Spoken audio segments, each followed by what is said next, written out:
جن لوگوں نے اپنی اولاد کو بے وقوفی سے ناسمجھی سے قتل کیا اور اللہ پر افترا کر کے اس کی عطا فرمائی ہوئی روزی کو حرام ٹھہرایا، وہ گھاٹے میں پڑ گئے،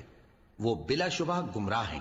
اور ہدایت یافتہ نہیں ہیں۔ اور اللہ ہی تو ہے جس نے باغ پیدا کیے، چھتریوں پر چڑھائے ہوئے بھی اور جو چھتریوں پر نہیں چڑھائے ہوئے وہ بھی،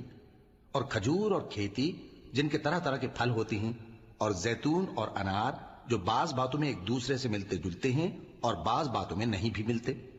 جب یہ چیزیں پھلیں تو ان کے پھل کھاؤ، اور جس دن پھل توڑو اور کھیتی کاٹو تو اس کا حق بھی اس میں سے ادا کرو، اور بیجا نہ اڑانا کہ اللہ بیجا اڑانے والوں کو دوست نہیں رکھتا۔ اور مویشیوں میں بوجھ اٹھانے والے یعنی بڑے بڑے بھی پیدا کیے، اور زمین سے لگے ہوئے یعنی چھوٹے چھوٹے بھی۔ پس اللہ کا دیا ہوا رزق کھاؤ اور شیطان کے قدموں پر نہ چلو، وہ تمہارا کھلا دشمن ہے۔ یہ بڑے چھوٹے مویشی 8 قسم کے ہیں، 2 بھیڑوں میں سے اور 2 بکریوں